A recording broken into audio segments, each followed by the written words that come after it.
And do you agree with Jonny being picked, Will? You obviously played many years ago. Yeah, I was fortunate and honoured enough to play with him for about 4 or 5 years, and stood outside. I mean, he looked after me with his tackling most Saturday afternoons. But what he brings to a game is it's difficult to describe. We've been robbed of it for 3.5 years, and hopefully we'll see some of it today. You didn't think when we were jumping up and down like idiots all those years ago that the next time he'd wear an England jersey would be today. And I think what he brings is this ability in a change room. You had it with your boys in '91 and these crews with Teague and Winter, when you looked around the changing room. And for 2 years now, we've had people looking around the changing room going, yeah, I'm not sure I trust him. Will he make his tackles? Will he be in the right position? And suddenly, in terms of selection, we've got these young kids around. We've got Magnus Lunds coming through. We've got the Lewis Deacons coming through. But now they'll look around the changing room, and staring back at them from around the captain's huddle will be Phil Vickery, who's a magnificent man who often comes in and speaks so eloquently in here. A man of few words.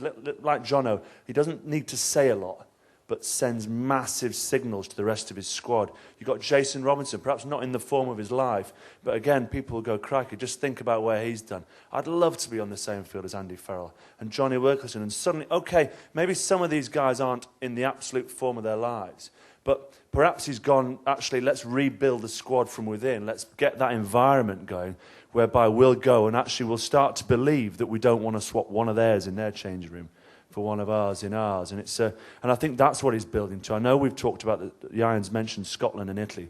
You know, you don't need a good coach, you need a lucky coach. And to an extent, Brian Ashton's been bold, but he's also been fortunate. The guys that Andy Robinson's been pulling his hair out to pick for 5 years, suddenly, the game he gets sacked, they're all sticking their hand up. They're all coming out of retirement. They're all fit. He must be Coincidence, isn't it? He must be doing his nut at home.